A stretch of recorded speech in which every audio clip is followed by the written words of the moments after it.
Hello everyone and welcome to the Kukuli Bushcraft channel. So, round about, 9 months ago, Bevercraft got in touch. They said they'd like me to do a review of one of their axes. I got to choose an axe, an adze or a knife, basically. And they sent me the product. I have got a link where I get a little bit of the money as if you order one of these things through the link, but yeah, please watch the video first. So this is what they sent me. This is the ax3, and I've already made a video about how it came, and I didn't really have much time to fix some of the issues before winter hit. And winter time here in Lapland, we're very, very busy with all of the tourism. So, couple of little issues. First, the edge. I remember on my other video, I described it as being so convex that it was round. This is intended as like a small, lightweight splitting axe. A splitting axe, very convex, not so sharp. That would be okay with something more like a splitting maul, but with the amount of weight in this, yeah, it needs to bite. You know, it needs to actually go into the wood. So there was a little bit of damage also around the eye. Yeah, and also the head came loose after quite a lot of use, to be fair. So I've put a conical wedge around the one that's already in there. And now it seems to be pretty bomb-proof. The leatherwork, I think, is really good. And the belt loop this is actually a little bit too tight for my liking. It's a little bit hard to get the axe actually in there. I think the leatherwork's good. Dan Charbonneau has reviewed these axes. He doesn't like the leatherwork so much. I think it's maybe because he's really good at doing leatherwork himself. But also, I do think that there are some quality control issues with this company. And they are based in the Ukraine. It is quite normal that they're a little bit distracted with bombs dropping on them and drone strikes and all of that. But yeah, anyway, I thought, I've seen so many reviews saying this is the best axe ever. So I was thinking, is it because people are making money? Are they? Surely not, because it's not that much money. It's not worth it. Or did I just get quite a bad one? So I bought an ax1 just to put it to the test. So in this box, I should have the ax1. Let's see how the fit and finish is on this one. And then I'll take it out into the forest and maybe try and do a bit of work with it.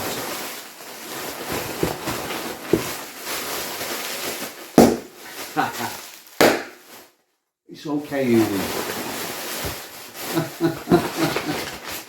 Sorry, I couldn't resist. This is all packaging.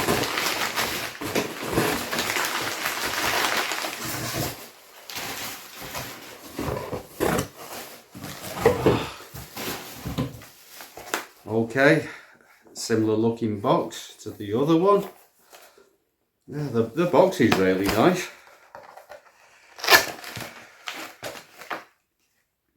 The belt loop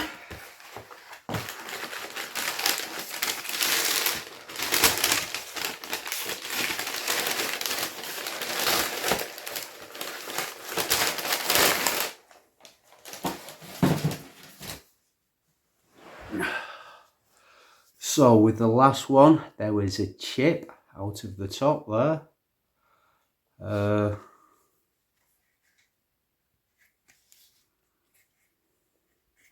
That looks good.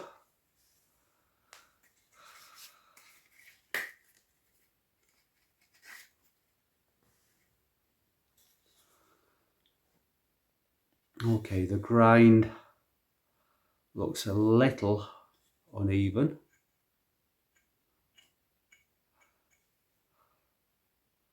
A lot less convex and a lot sharper. Yeah, so if you can see there, it's a little bit uneven one side to the other, and also it's quite considerably higher there than there, but at least it's sharp. Good way to check on how sharp it is, to see as if it will feather.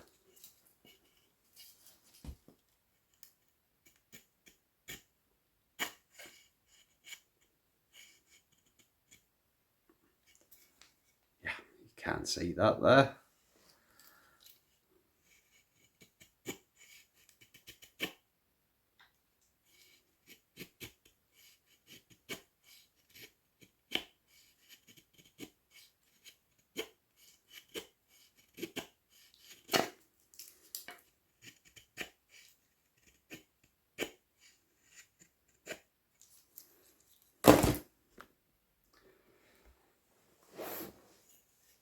Yeah, so it's not exactly fantastic, but it's a hell of a lot better.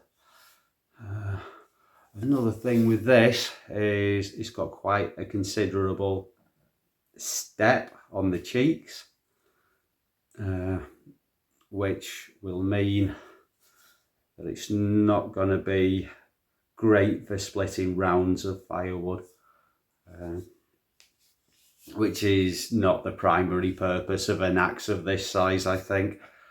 But yeah, something to be considered. So if you go into a log, it's gonna want to stop just there. But yeah, much better.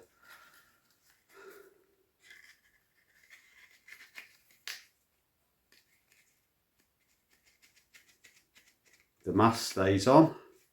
Feels maybe a little bit loose, but yeah, good enough. Nice welt in there to protect the stitching.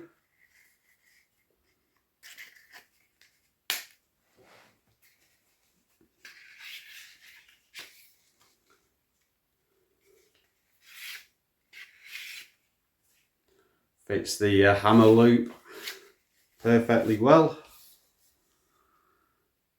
Yeah, much better.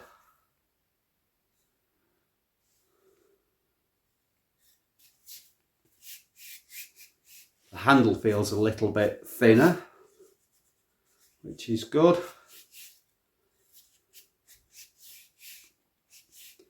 Not very much of a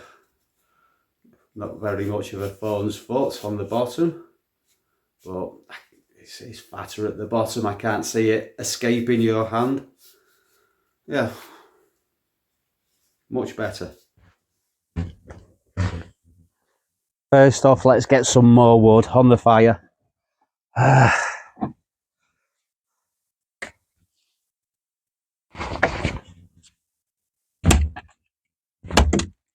that's a little bit greener than I'd like.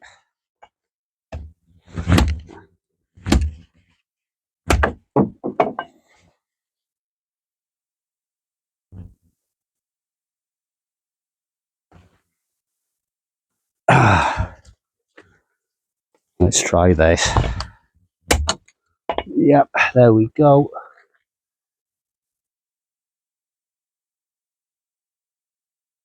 Let's try and feather with this. Now, the other one, the ax3, is now an excellent little carving axe. It's great for making kindling, small, you know, small splitting of fat wood, and and already split logs, small logs.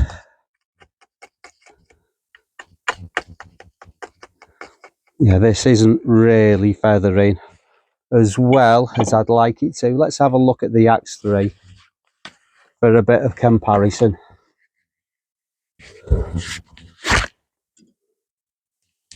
Let's put that one on the fire.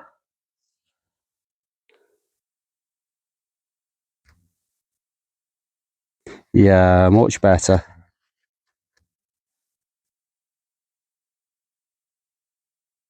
Now, with the work I've done on this, it's now really good. But it was quite a lot of work. So, you know, with cheaper axes, it's quite normal that they come blunt. This is about €100. But one thing I did notice is with the cheap axes, it's quite easy to get them sharp. This is much harder steel. So, yeah, very happy with it now. But, yeah, I'm not happy with the amount of work that I actually had to put in. Right, so here I've got a really nasty, knotty piece of wood that I'm going to try and make into a spatula. Oh, let's get a batten on that. Really, yeah,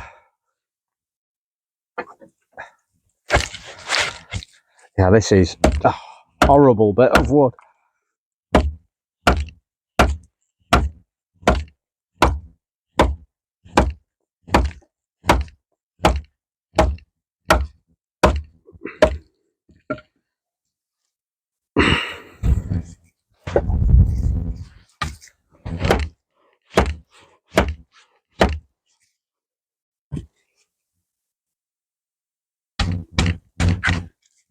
So the other thing I found with the other axe is when I was splitting that, you know, as if I didn't manage to split it directly like this, if it was like this, that it wouldn't go past the little flare around the eye, it'd hit the handle instead, which is obviously far from ideal.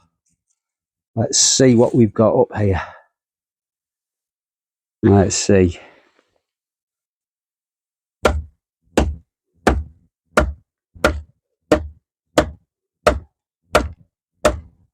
So this is where I think it's going to stop, just by the eye.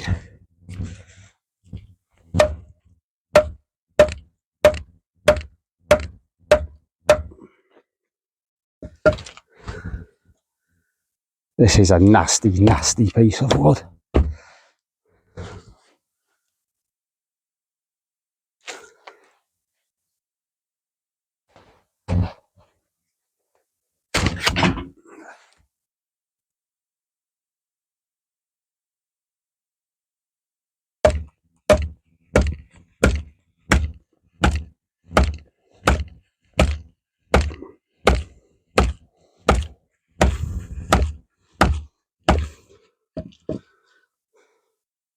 Just look at the knots in that.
Okay, considering how horrible that wood was, I think I think that was quite reasonable.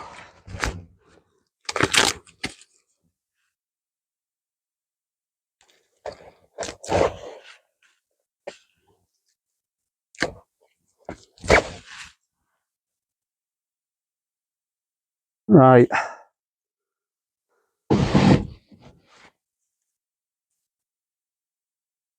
So maybe I'll use this bit and I'll have the spatula end this end. There's a knot there, which I don't like. Am I going to do that? Maybe this side. Maybe I'll have the bowl there.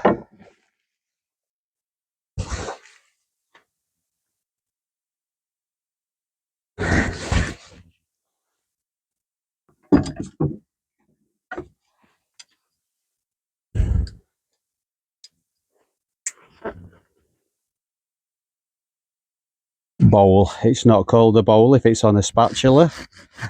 I wouldn't have thought. Stop cut there.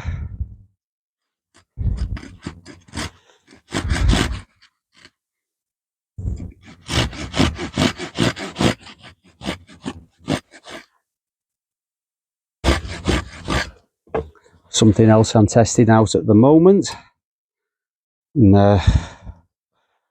Opinel folding saw.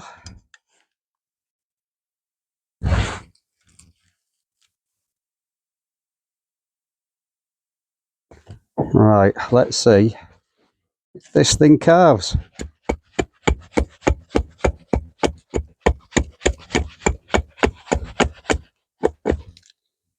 Yeah.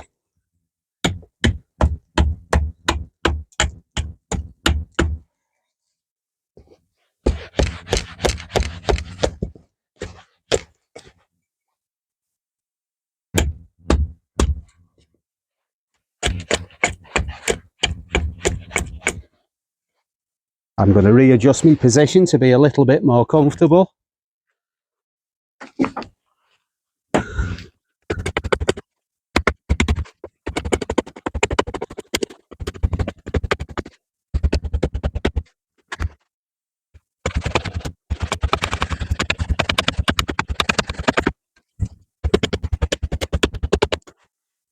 So, I'm not sure, did I get a dud with the other one?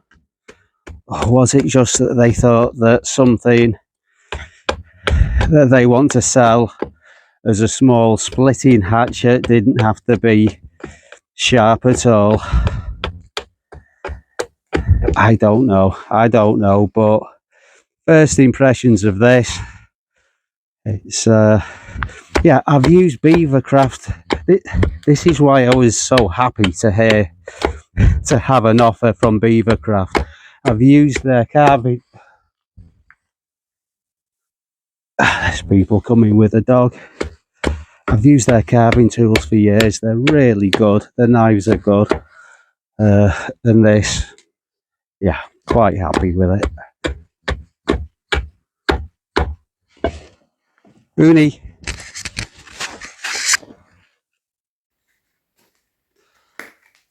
The final and most important test. Can it open a bottle of beer? Yes.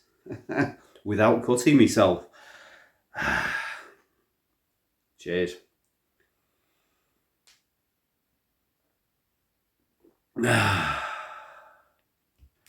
Okay, so how did it do? Well, I do need to sharpen it a little bit more. So this cost round about €70.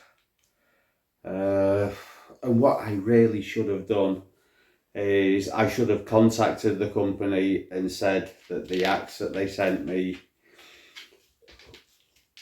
needed work, which is if you buy one of these and it's not up to scratch, I'd advise you to do exactly that. So very, very attractive little axe. I mean, both of them.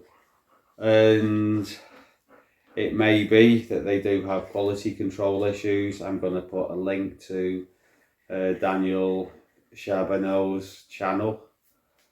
Yeah, I mean, there's lots of reviews of these axes, but Daniel is somebody who, yeah, I respect his opinion. And I do think that they're all going to come a little bit different. They're all handmade in the Ukraine. It does appear like they've got certain quality control issues. But if anybody's interested, I'll put the link as to where you can buy these, and also support my channel a little bit. But yeah, just do be aware, they might not come exactly how you'd like them. But, you know, as if Grand Force were to make something like this, it'd be immaculate and it'd be twice the price. You can buy something fully functional out of the box from Fiskars that's going to work great, but with this, hand forged in the Ukraine, wooden handle, much nicer in the hand. Yeah, so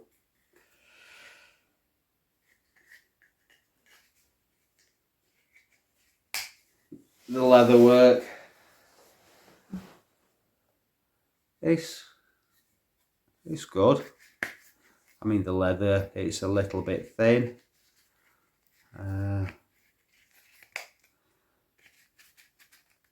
Let's see if I can actually physically pull this off. Yeah,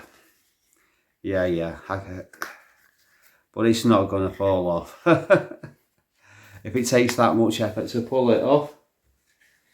And this appears to be exactly the same as the loop that comes with the ax3. It fits the ax1 perfectly, but the ax3 is a little bit too tight.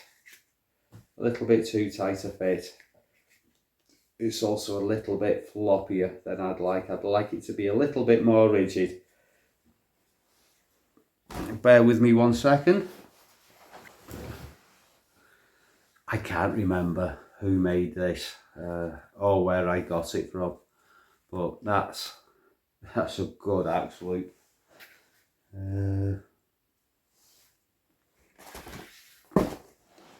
And if you look at the thickness of the leather, look at the number of rivets. Yeah. Obviously you can put a much bigger axe in there and it's much more secure, much more rigid.